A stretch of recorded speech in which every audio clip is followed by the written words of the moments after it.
Hey everybody, thanks for tuning in. I'm George Conley with Scratch Golf Tips. Today we're going to be having a product review, kind of a product comparison between Callaway wedges. We're going to be comparing the Callaway MD4 wedges with the Callaway JAWS wedges. Now before I get into the nitty gritty of the comparison, I would like to disclose that I've always liked Callaway golf. I think I've had exclusively Callaway clubs in my bag for the past 6 or 7 years. I've never had any wedges other than Callaway, so I can certainly speak to my experience with Callaway, but this is not endorsed by Callaway or they have nothing to do with it. I'm just a consumer of their club, so I want to give my honest opinions on my time spent with the MD4s as compared to now my time spent with the new JAWS wedges. So I have a few wedges of each in the bag, but I'll just be comparing some gap wedges. This is a 52-degree wedge from the MD4 set. I got it standard with the standard dynamic gold shaft and the standard Callaway grip. This is R-milled with an S grind. I've always loved this club. I love how it feels in the hands. It's always been a heavier club, especially compared to other wedges. Again, I've used other wedges. I just never had any other wedges in my bag. So when I think of the MD4, I think of a very sturdy club and a club that's heavy, which for me has both pros and cons.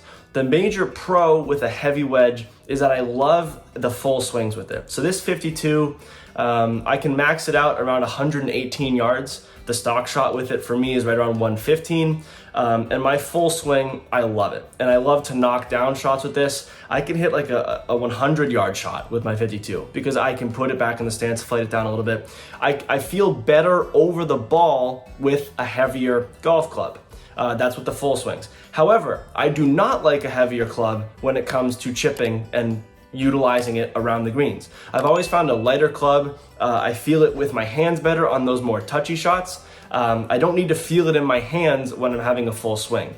So that's where the JAWS comes into play. So this is a 56-degree JAWS wedge. This also is the R-mill. It has the full toe grooves on it, but this feels less sturdy in my hands. But around the greens, I'm really, really fond of these golf clubs. I don't feel as comfortable over the ball with a full swing. This 56 will take me right around 105 yards. And again, this is the same dynamic gold standard shaft with the Callaway grip on it. I've never bothered to get them re-gripped.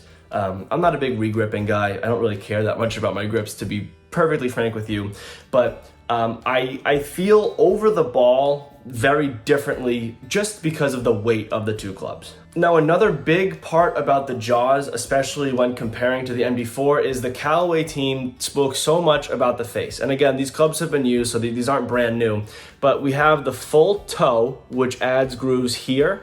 And then with the JAWS, they added like cuts in between the actual grooves of the club to enhance spin, and they made the grooves more receptive to spin. That's where JAWS kind of comes from. You grip the club.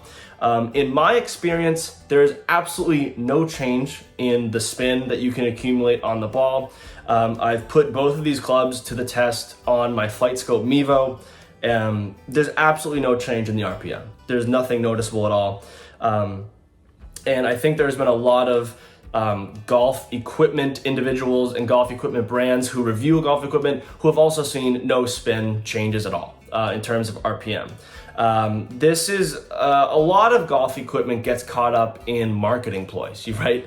Hey, this is going to give you 100 more RPMs of spin. This is going to get rid of your slice. When at the end of the day, a golf club can only do so much for you, so always keep that in mind. Another thing that I think is interesting about this club, and again, in my opinion, a bit of a marketing ploy, is having the grooves way out here. So again, this is full groove.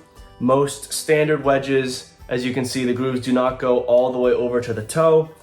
This seems entirely visual to me because if we're being realistic and you're hitting a 50-yard chip shot that you want to spin, if you're hitting that ball this far off the toe, I'm gonna go ahead and say, you're not getting any forgiveness, you're not getting any backspin on it anyway. So if having grooves this far on the toe of a wedge is a real big selling point for you, let's be realistic and understand that that's not gonna make a huge difference in your game. If you're completely towing shots, the performance of that shot will not be good, regardless of if you have grooves there or not. I know that a lot of people are big on the appearance of golf clubs, and I think to some extent, looking over the golf club and seeing a pretty golf club helps. For me personally, I like looking at a driver that looks fast, that looks quick. That's why I'm a really big fan of the Callaway XR16. It's a club that I've loved. It's one of my favorite drivers. With wedges, they have a fairly, they have these 4 weights in both of them. This has a little bit more of a patterning behind the club. The MD4 really doesn't. Again, you can get stamping and whatnot in there. The JAWS patterning here, again, it's a little bit raised in this area, as you can see. In my opinion, again, the weight distribution matters. The way that the weight distribution visually looks, that doesn't matter to me, because when you're standing over a wedge, you see this. You don't see any of this. I guess if you want to impress your buddies, with a good looking bag, this might help for you. I don't really care very much about that personally. In terms of the club head itself, the material, the quality, the craftsmanship remains the same. I think Callaway does have some of the best wedges in the game. You can look at Titleist's Vokey wedges, very good wedges. I think Cleveland has very underrated wedges as well. Callaway is definitely up there for me. And I think in terms of the craftsmanship and the quality of the wedge itself, it's very good. It will never, from what I foresee for the future of Callaway's golf club and their equipment side, the quality will not deteriorate. It's very good quality. The price point is fairly high comparatively, especially with some lower equipment players kind of creeping into the game. But I think you get what you pay for with Callaway, and I've always been a fan of the wedges. So it's a fairly natural progression. If you have MD4s and you got the MD4s when they were fairly new, which I can't give you a year off the top of my head, but it's been several years, and those are wearing down. If you look at the wear pattern on this club, I guess I'm hitting it off the toe a little bit, but the wear pattern definitely affects wedges because you want those to be spinning. This is a fairly natural progression because the JAWS seems to have replaced it. So if you're in the market for new wedges and you want to stick with Callaway and you like the feel of the MD4s, you're used to it, jumping over to the JAWS is not a huge change. Like I said, in my interpretation, I feel a little bit differently about the weight of the actual club in my hands. That could be different for you. You might not notice it. You might notice it more than me.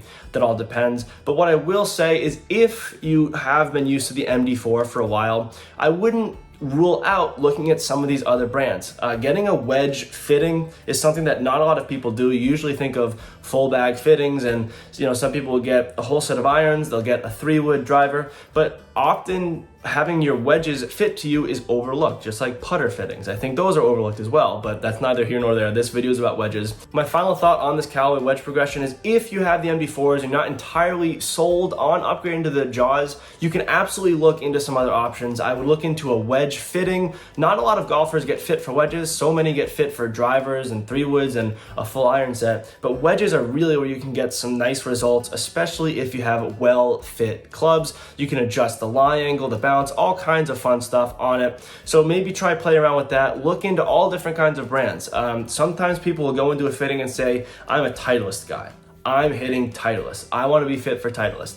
Just go in with an open mind. Maybe you'll find a new brand. Like I said, Cleveland isn't really that appreciated. I think they have great wedges. Strixon, TaylorMade, Titleist. All these companies have solid products. You never know what'll work for you, so keep an open mind when it comes to it. I hope this helped shed some light on the Callaway MD4s and Callaway JAWS wedges. If you have any questions further on these clubs, please leave them in the comment section down below. I do read and reply to all comments on these videos. If you want to see more product reviews as well as golf tips, drills, advice, anything under the sun for golf instruction, and helping you gain confidence on the golf course, subscribe to the Scratch Golf Tips YouTube channel to see our future uploads. Thank you all very much for watching. Play well and take care.